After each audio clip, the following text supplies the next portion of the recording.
Hello everyone, thank you for joining us tonight. Welcome to the Brookline Booksmith's author event series. My name is Kaylee and I'm a gift seller here at the Brookline Booksmith. Before we get started, I just wanted to note that if you haven't picked up your pre-ordered copy of Irena's gift, or if you'd like to purchase a copy, you can do so at the register at the back of the event space at the end of the event. Thank you so much for supporting our authors and our store by buying books with us. Tonight is my pleasure to introduce Kirsten, moderated by Alysia Abbott. Our moderator tonight is Alysia Abbott. She is the author of Fairyland, a memoir of my father, a New York Times Book Review Editor's Choice. She's an ALA Stonewall Award winner, a winner of the Madame Figaro Prix Heroine, and a finalist for the Lambda Literary Awards. As a journalist, essayist, critic, she has written for the Boston Globe, The Guardian, the New York Times, the Wall Street Journal, the Washington Post, Vogue, Marie Claire, The Atlantic, Tri-Quarterly, Psychology Today, among many other publications. Tonight we're here to celebrate the release of Kirsten's book, Irena's Gift.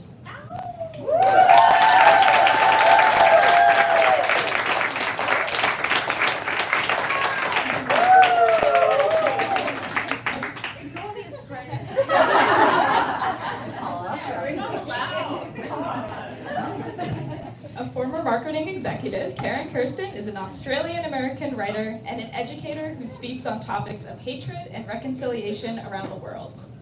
Her writing has appeared in Salon.com, The Week, The Jerusalem Post, WIEZ in Poland, Boston's National Public Radio Station, The Age, the Sydney Morning Herald, and her Best American Essays nominated piece, Searching for the Nazi Who Saved My Mother's Life, was selected as a narratively best ever story.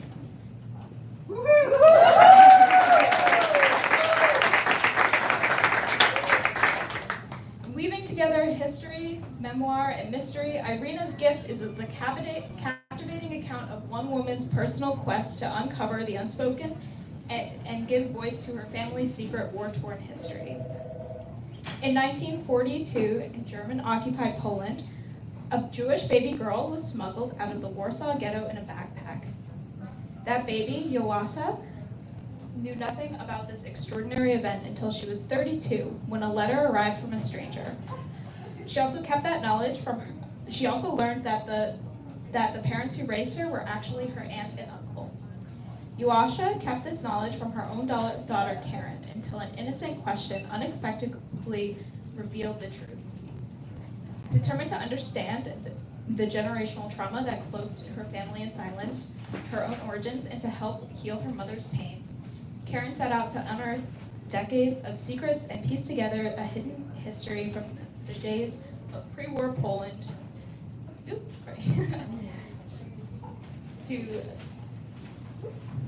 from the days of pre-war Poland to the little-known random prison where 500 resistance members were tortured and only 10 survived.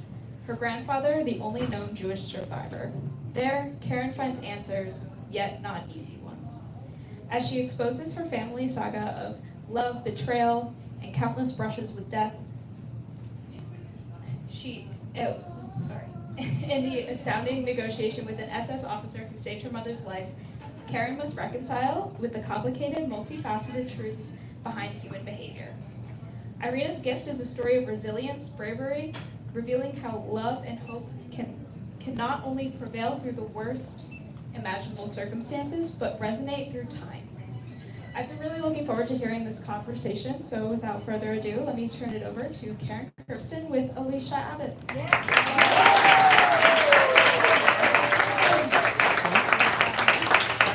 Thank you so much for that introduction, and I just want to say how incredible it is to be sitting in this room with standing room only people supporting Karen in this book, which has been she's been working on it for 10 years writing it, and it's just so incredible. This is the launch, and she'll be reading from it tonight. So everyone, I'm just so excited. And also thank you for supporting Brookline Booksmith.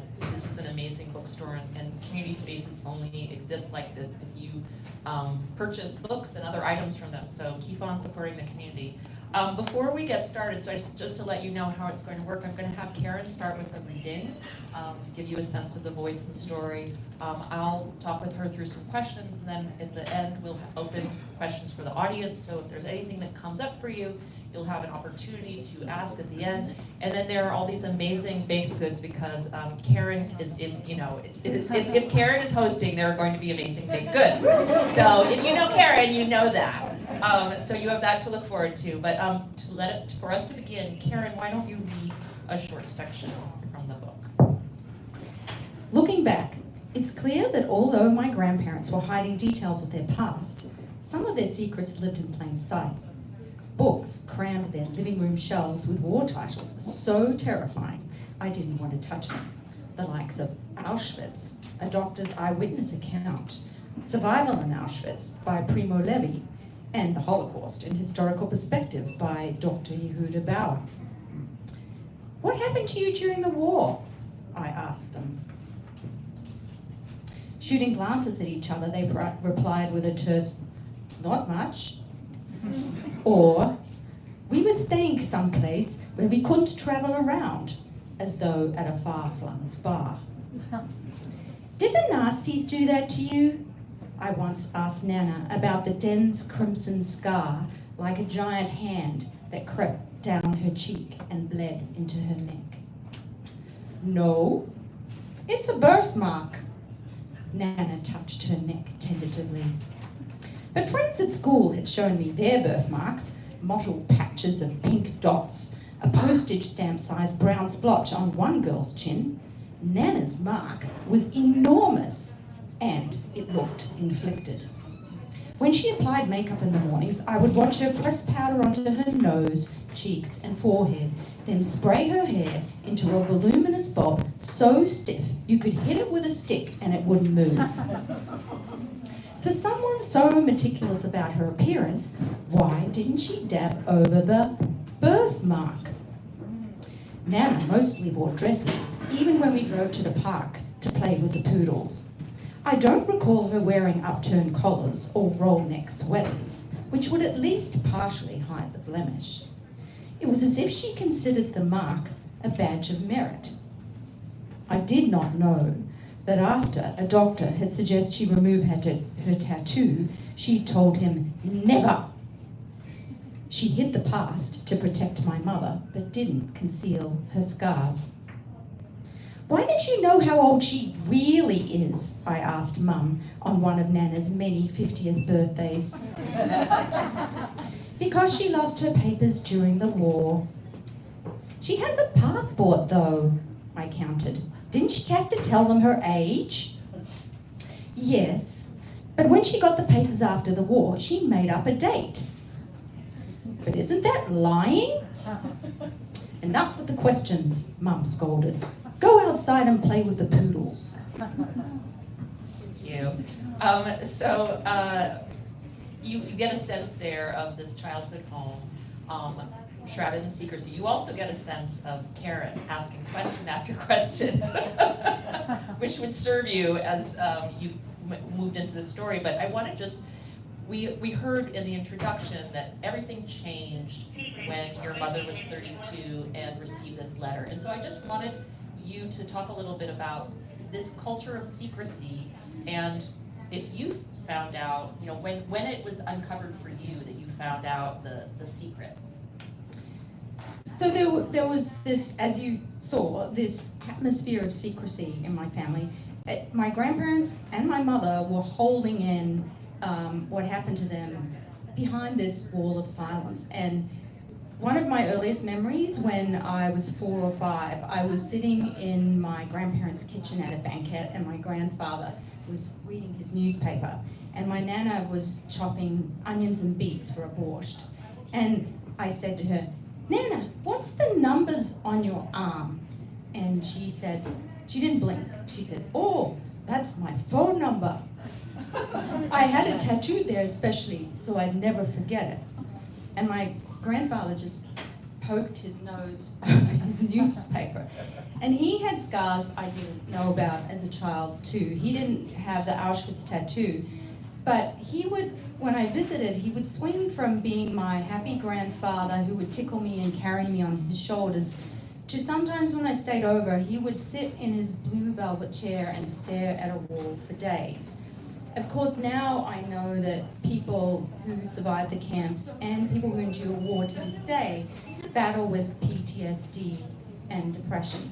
But they were all holding, this was a man who I didn't know, but he spoke 5 languages. He had been a lawyer in Poland before the war, but he wasn't allowed to practice because he was Jewish.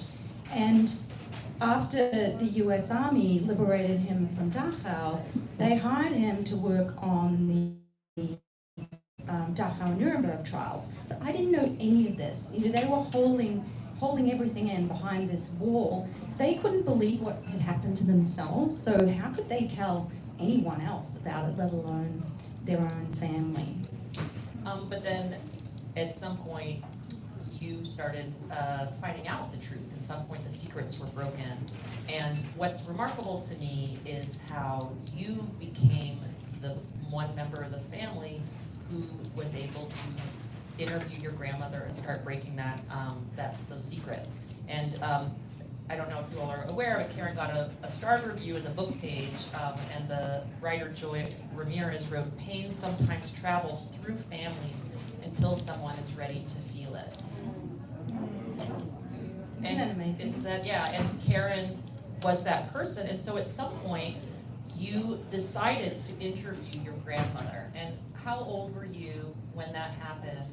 And what was the inciting incident that you were like, okay, you know what, I'm going to sit down and talk to her? The inciting incident was actually Schindler's List for me. My grandmother had never talked to Auschwitz about anybody, and for some reason she asked me to take her to the movie, not my mother or her son. And it was a week or so later in a restaurant, she started telling me about Auschwitz and about how Dr. Mengele, who the prisoners called the Angel of Death, how he would line the women up on the assembly plots for hours in the snow, and how he would inspect her with his white gloves and pull women out next to her out of the line. And so I convinced her to let me interview her a few years after that, and it was on the last day, it took a week, and it was on the last day she said to me that she worried what happened to her would happen again. And then she said to me, "Do you think someone will want to know all of this?" And that's when I actually promised her I would tell the story. I actually don't remember how old I was. It was young. I was pretty naive, I was in my 20s. Yeah. But as you started to work on telling the story, and you had her interviews, but then you started doing other research, you came to find that she actually wasn't a reliable source. And I just wonder if you could talk about the sort of gaps in her memory and how you sort of discovered that and how you were able to write around that or through those gaps. So it took me 10 years to write the book. And one reason was, at the time I interviewed her, I was pretty naive. And what alarmed me more than her graphic descriptions were these silences, these dramatic silences. And I knew that that's where the truth lay. In the book, I describe a time where I was at my grandmother's and I lost a button on my cardigan, and I asked her for a needle and thread to sew it back on again. And she snapped at me and said, I've never sewn anything in my life. Why would I have a needle and thread in my house? And she never snapped at me. She was awful to my mother, but she never snapped at me. And I never did see her sew. And then after I interviewed her at that restaurant, when she started telling me, after she told me about Dr. Mengele, very naively, I asked her, what was the worst thing that happened to you now? And she told me that it was when in Auschwitz, the SS found a nightdress that she had sewn together from scraps of fabric that she said that she had traded for a scrap of bread with women who marched back from a sewing factory. And at nighttime she would put this nightdress on, and when the SS took it away, you know, this was a woman who wasn't considered human by the Nazis, and she was just a number on her arm, and pulling on this nightdress reminded her that she was human. So taking it away was the worst thing. But remember, she said she couldn't sew. But she also told me she had never worked in Auschwitz. And historians, I just assumed that was true until I talked to historians and they said that's absolutely impossible. If you had the number, you were slave labor, otherwise you were, where. And I read a book by Lucy Adlington called The Dressmakers of Auschwitz. Has anyone read it? Yeah. So I contacted Lucy and I realized that my grandmother possibly worked either in, so has anyone seen Zone of Interest? Yeah. The Auschwitz commandant's wife had this tailoring studio, and she used slave labor in the tailoring studio because some of the best designers in Europe were in Auschwitz. And so it's possible that my grandmother either worked in the sewing factory or in the plunder warehouse, which is where they took all the good clothes and leathers after people were sent to the gas chambers. So whatever the scenario, the lesson here is that for people who've suffered horrible traumas, the truth is often in what they can't tell you, and what they only have the ability to remember the things that allow them to function as human beings. It's not that my grandmother lied to me, but I had to go into those gaps to figure out not only her story, but everybody in this book, to find out what really happened. And it's such a remarkable feat of research and writing and organizing that you put together. Just rereading this work after the drafts we read in our program at Grub Street was just so remarkable that you put this together. And so you decide to work on writing the story, and you start going to Poland, and you're listening to your grandmother's interviews in your headphones as you're walking through these streets and visiting these places. And one, I just wanted to know the value and importance of actually going to the sites. But two, and this is really important, is how, the experience of being that close to the story, and you,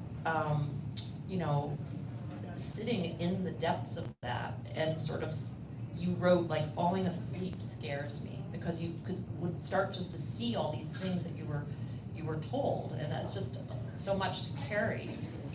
Even though it happened a long time ago, it's that trauma that your grandmother was trying to protect you from, suddenly you were going right into it. That first trip to Poland was the hardest for me, and I go back a lot, and I've made a lot of really good friends with really good people there. But I think it was hard because I realized she told me the sanitized version, and the more I learned, the more I realized that was the version that she could tell me. And same with my mother. My mother's version of what happened to her was fanciful, particularly the version of how her mother was killed. It just wasn't true, but it was the version that she could live with, because she wanted to remember Irena, her biological mother, as a hero. And she was a hero. She protected my mother from being killed when the Gestapo killed her. And so, the stories we tell are often the stories that are safest for us to tell. And then so in terms of your own emotional safety in that, you wrote, given what they endured, I should be stronger. You would sort of, I could feel this pressure of how can I complain? This is so much easier for me, but how did you kind of keep yourself grounded as you spent time in this sort of darkness, as it were? And then, I think it's so challenging when you're writing a story that is such a public collective story, and people have expectations for, and an association with deep brutalities, and you might question how do I want my book to enter this conversation? Is there a fear of feeding into this sort of lake of violence and brutality, or what do I choose to not share? I just wonder if you could talk about negotiating that. Personally, I don't think I anticipated. I went into this really naively, I was used to, I wasn't a writer to start off with. I was in the business world, and I thought I was just going to approach this like launching a brand, and it was really difficult. I definitely wasn't prepared for how it was going to affect me. I'm fortunate that I have a really supportive husband, and at the time I had a really supportive dog too. So, and just walking in the woods helped me take a breather. But you're right, from a writing process,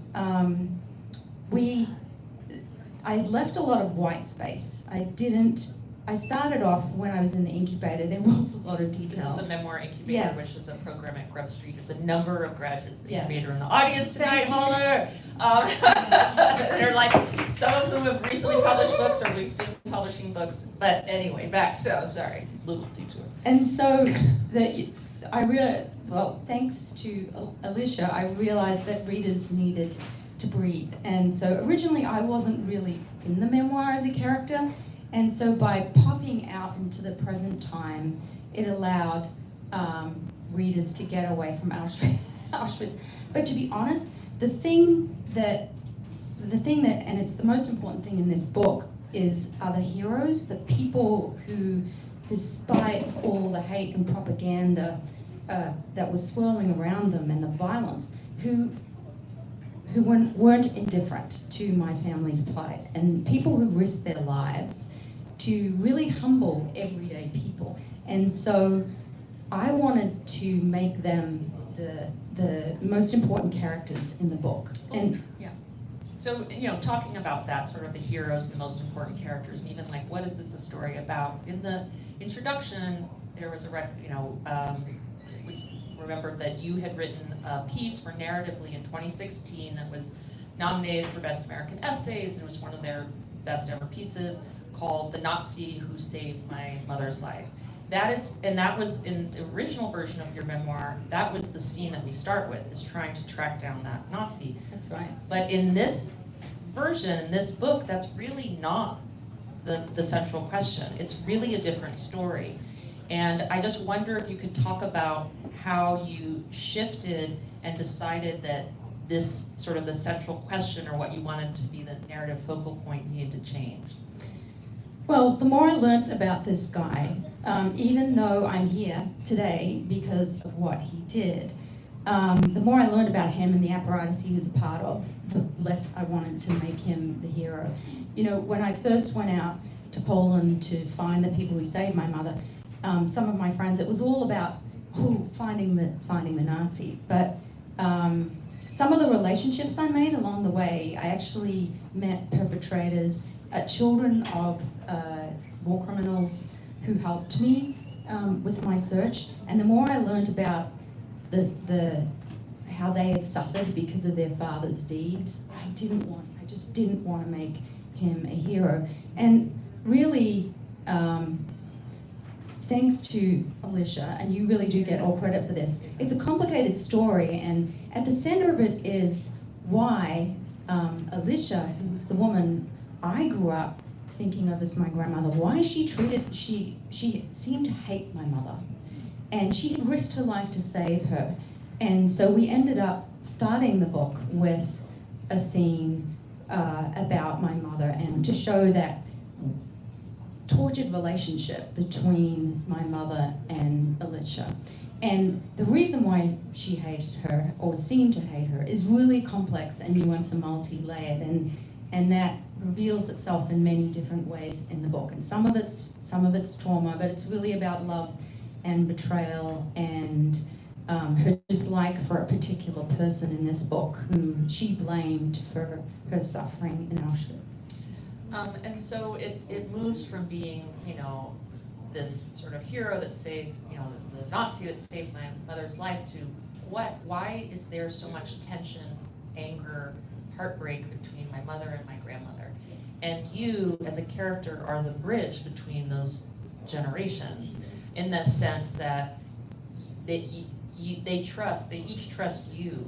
And so you are in a position to heal them, and that becomes kind of more of just a family story with this powerful, complex history behind it.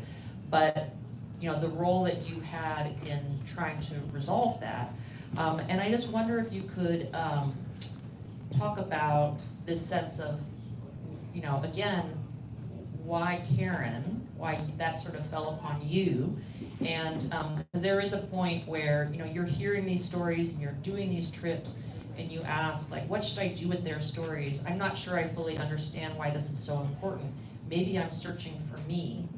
And I just wonder if you felt like in writing this, in putting this together, in trying to answer these questions, that helped you not just understand your grandmother and your mother and their tension. And I feel like we should even, just more about, like, we haven't even talked about the fact that your mother became the evangelical Christian. I feel like there's so many layers to the story, but like, the distance with which she sort of, like, can you talk about how and why she became an evangelical Christian and how that impacted your grandmother, and then how working on this changed your view of yourself?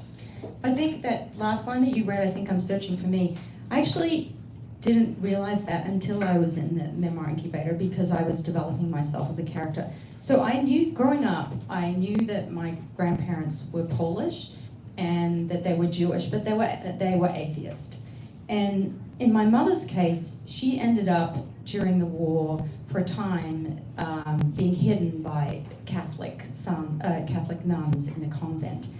And that's how she survived. That's one time she One survived. aspect, There were 4 separate massacres that she actually survived. And anyway, those sisters, I realized when I took my mother back to Poland after I found them, I think that's where her Christian faith was born, but actually it's, again, everything in life is more complicated and nuanced.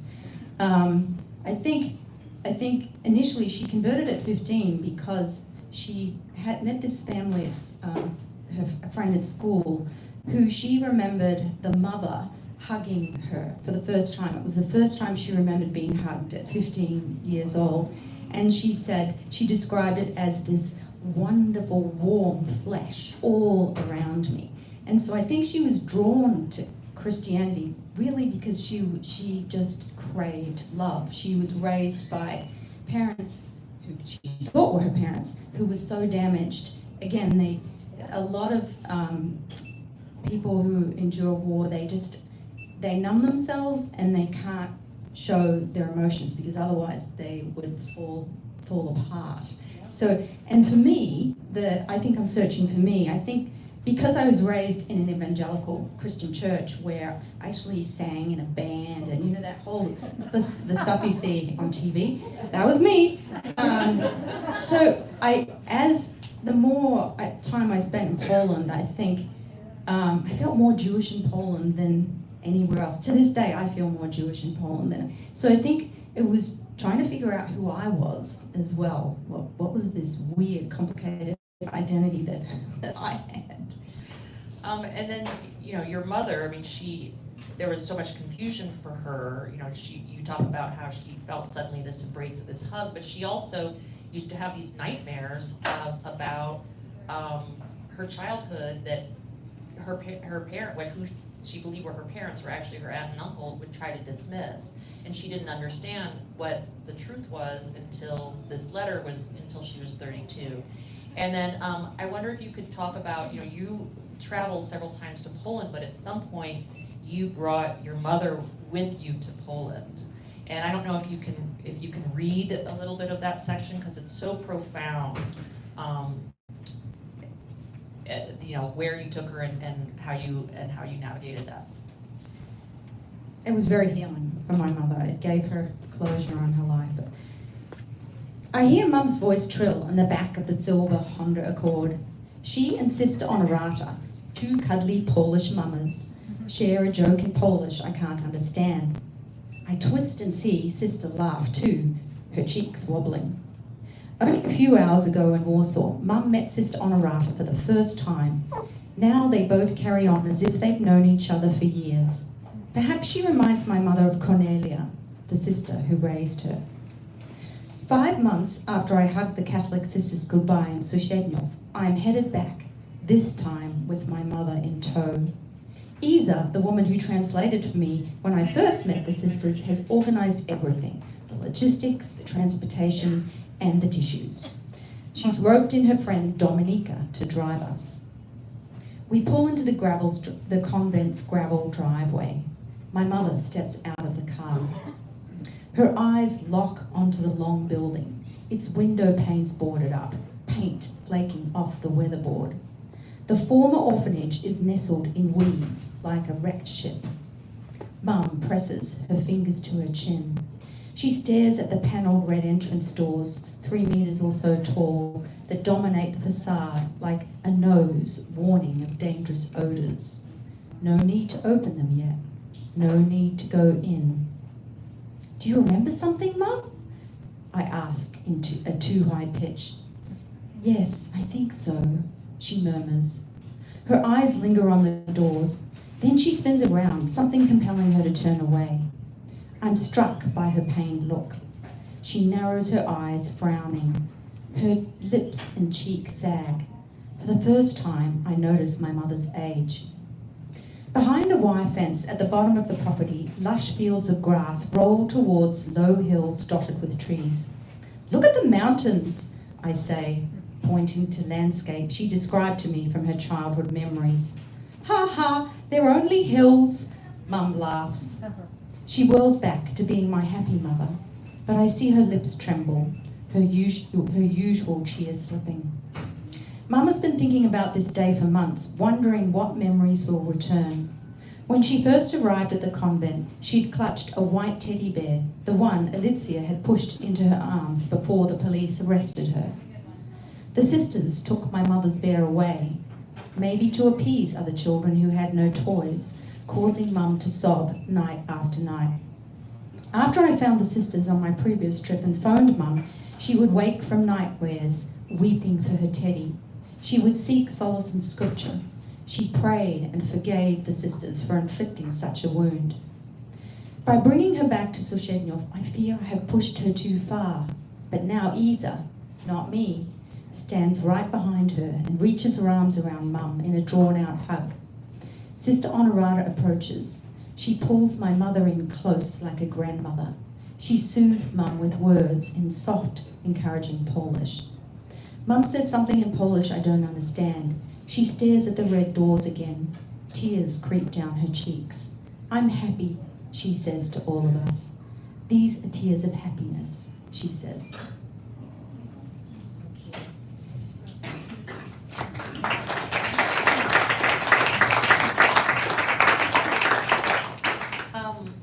And by the time you did write this book,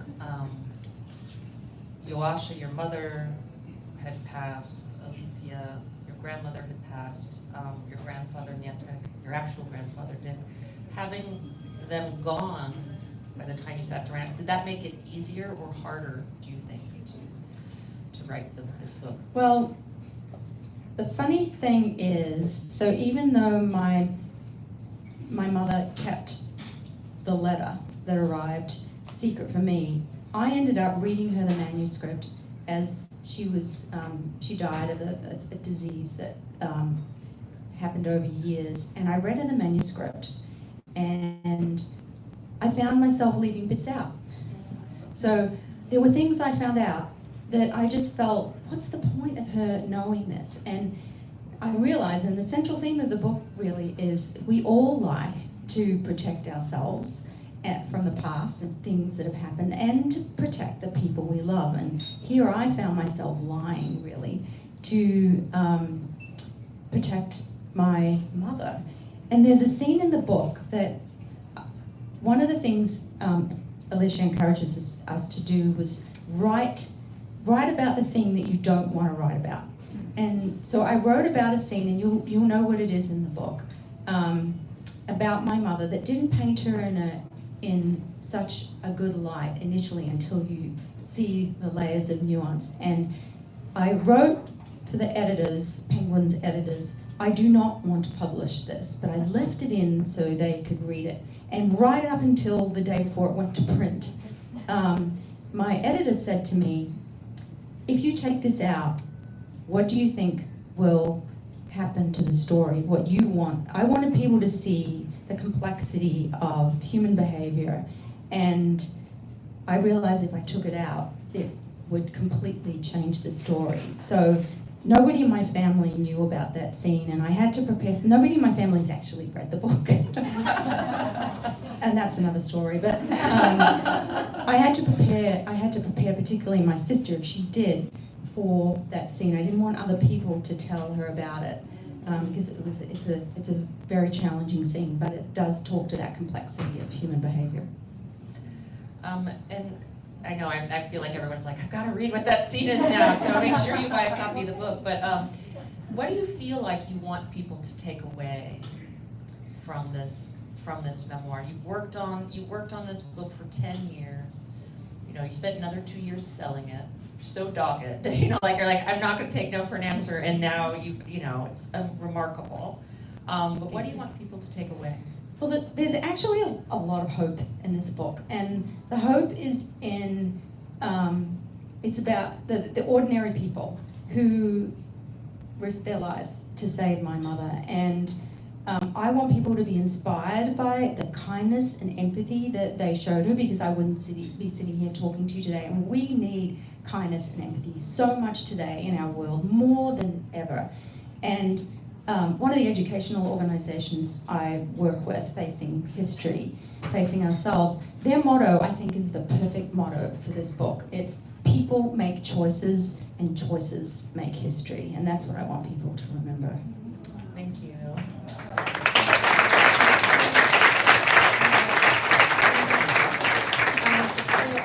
We could open up for questions now. I always have extra questions if there's not enough, but I am sure with this audience we'll have some questions. Oh yes, Rachel. Hi, Mazel Tov, congratulations. Thank you. What I've been dying to ask you is, were there things that you learned about that you couldn't write about? You know, you mentioned that one passage with your mother that weren't sure about, but were there other things? I probably held back, yes. We talked about having too much violence in the book. I mean, there were horrific things that people did to each other that I just felt like I've got enough in there. Yeah. We don't need any more. Especially because I wanted to balance it with the hope and the kindness and the courage of people who saved my mother. But I probably held back a little bit on me too. I probably, there were things in there about myself and how I experienced writing the book that I didn't put in the book. But I've since been talking about, people ask the deepest, most challenging questions, and so sometimes I have to talk about that. Quick follow-up. So have you thought about writing those just for yourself, or do you think that's something you can't do? I have written them. Some of them I have written, I just cut them. They weren't in the book. That writing exercise we talked about, the things that, how does it go, Alysia? You write about the thing I want to tell you is, and the thing I don't want to tell you is, and here's why I don't want to tell you. And here's what I don't want to say. Yeah. Sort of a clarifying, like what you are, what you're scared of, and what you also are ready to share. I have put some of them into some essays I published, but I have held back. Thank you. It sounds like you left your grandfather out of the interview process and writing about him. Is that so, or?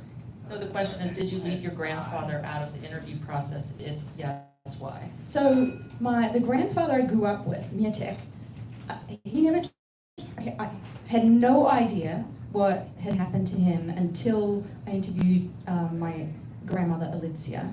But then there was a lot that she didn't know either that I found out, particularly after I discovered I was stumbling, the thing that really sent me to Poland in 2011, I was Googling my grandparents' name, and I stumbled upon film footage that Hollywood directors filmed. They went in with the Americans into Dachau, and they liberated Dachau, and suddenly I found myself staring at my 34-year-old grandfather in a striped prisoner's uniform, and he spoke perfect English, and he talked about his experience, and so that was the starting point for me to drill into what actually happened with him. But my biological grandfather, Dick, the one who sent the letter, I actually went to live with him during my gap year in Canada. I flew from Australia to Canada, and at night he would have a scotch or two, and he would start. I was 18, and he would start telling me horrible stories about the camps. He told me about positive things too, but I found myself, I was pretty young, and all I wanted to do was travel the world and experience life. At the time, I didn't realize why he was telling me, but maybe it was for the same reason my grandmother told me. I was bookish, I was curious, I asked a lot of questions, and so I ended up, he was a really facts and figures guy. He didn't talk about his emotions at all. And it wasn't until I uncovered his restitution records that I read the psychologist's reports and about how he had been tortured and the effects of that torture. So I ended up, before he died, he had published a memoir in Polish, and I helped him with the translation. And I would write to him from Australia. I would ask him questions like, what did it feel like for you? What was it like after Irena was killed, my biological grandfather? He'd write back saying, or over the phone, it doesn't matter. You just focus on the facts, you know.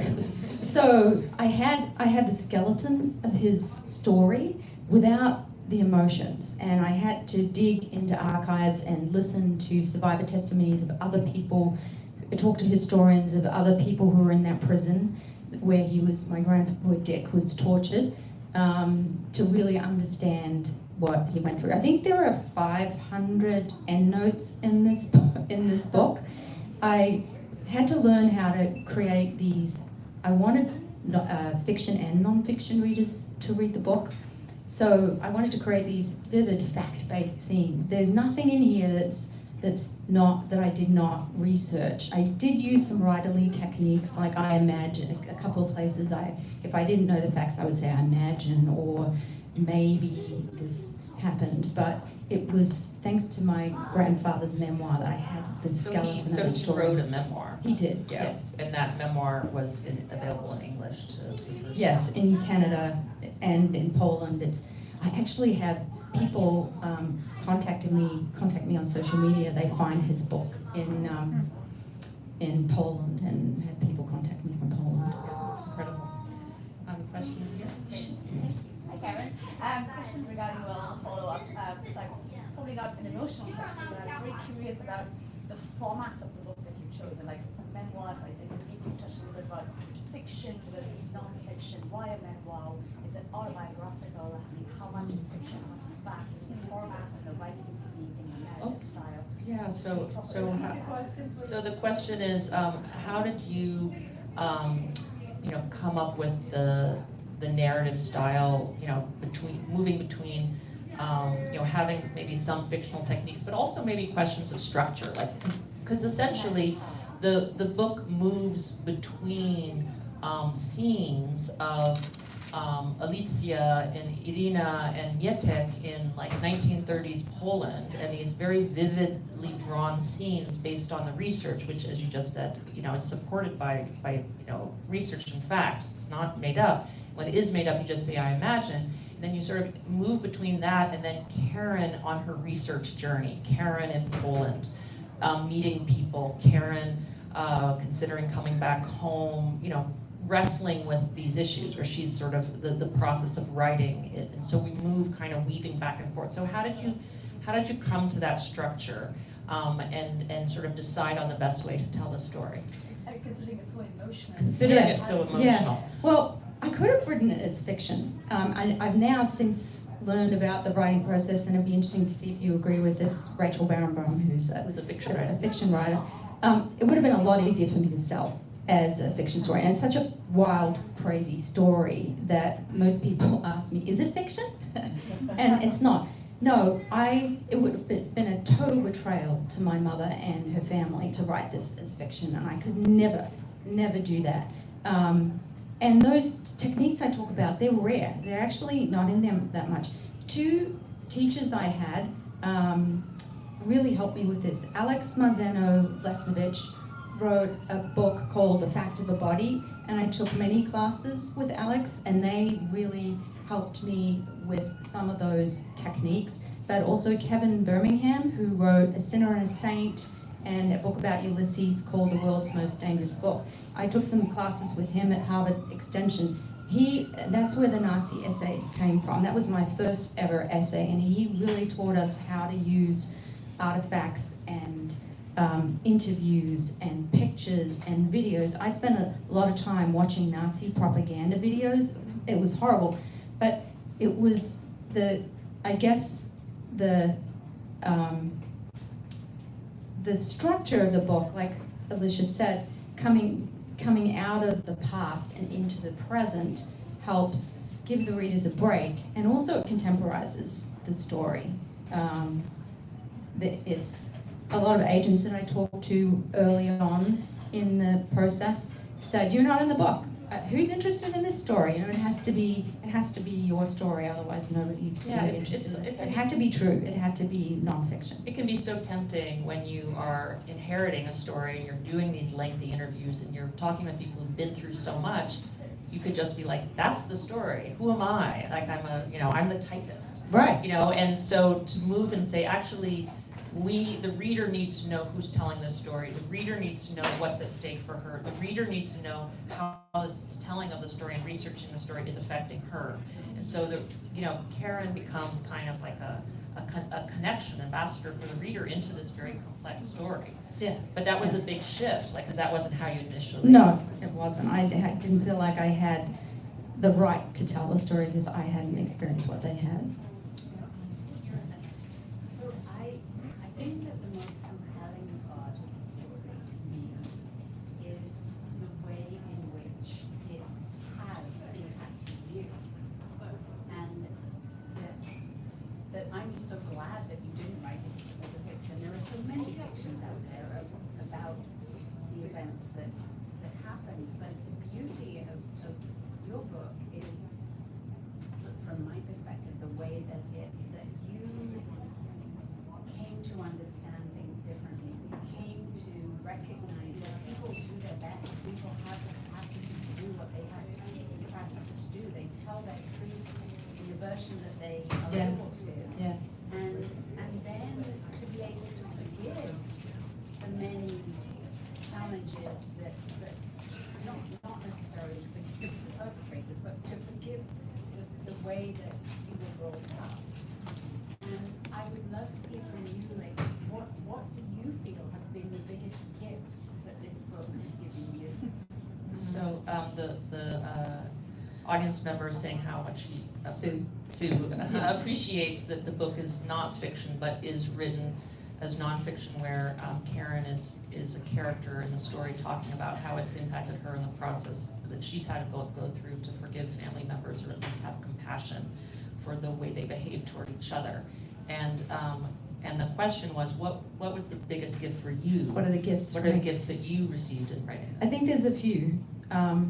One is it was incredibly healing for my mother, and I didn't realize how healing it was. And actually, it wasn't until the incubator when we were writing about this when I realized one of the reasons I was doing this was to heal my mother. I think it was subconscious. The other thing is I get to talk to students in schools around the world, and for me to be able to, the gift of this story is I can inspire them with the heroes.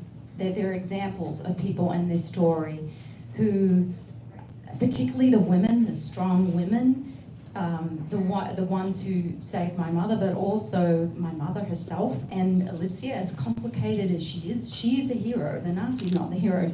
Alysia is the hero. She risked her life over and over to save my mother. And the students send me letters afterwards. I particularly love talking, and there's some facing history teachers here today. I particularly love talking in schools where there are children from refugee communities whose parents and grandparents have experienced war, and they ask me, the most difficult questions, and we often sit talking for an hour, 2 hours afterwards and they write me these letters saying, oh, I know why my mother or my grandmother is like that now, and now I know how to be curious and respectful at the same time, and how to wait for the right moment to ask questions. So that's a gift too.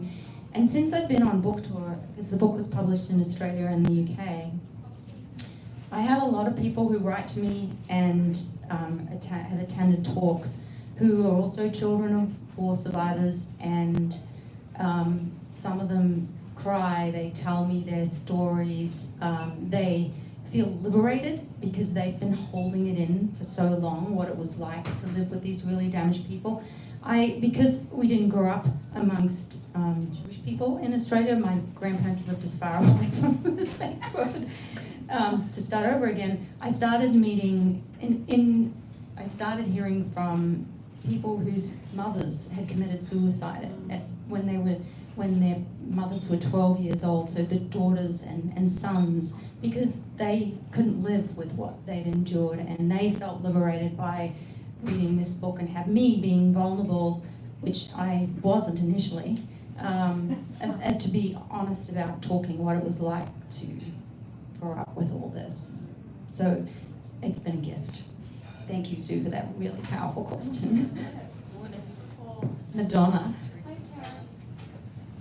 Just wanting to ask, I bought the Audible version of it, of course, and really enjoying it, so thank you for that. And just wondering if you could speak to the experience of doing like an audio version. Did you like it?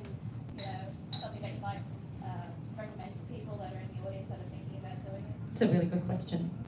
So Madonna's asking me, what was it like doing the audio?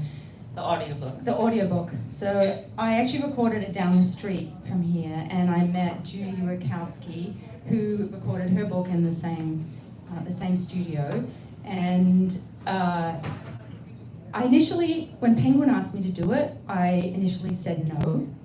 And then I started listening to memoirs of people who hadn't recorded their own memoirs. And then I decided, I don't think I want anyone else telling my family story. And so I have a friend who is an actress, and she helped me do some coaching. And I listened to excerpts on Audible of how I wanted to tell the story. It was one of the hardest things I have ever done. I was actually reading about Irena's death and how she died on the 25th of May when I recorded the book, and that was, I kind of collapsed into a heap because it was the same day that I was recording the book. But it was such a privilege. So if there are any memoirists out there, Teresa's book is coming out in February, and Virginia's is coming out when? April. And Ani is about to do her audio. Are you really? You should definitely do it. It's just a privilege. It's a privilege to publish a book. Not many of us get our books published. It's so hard to get published. Do the audio.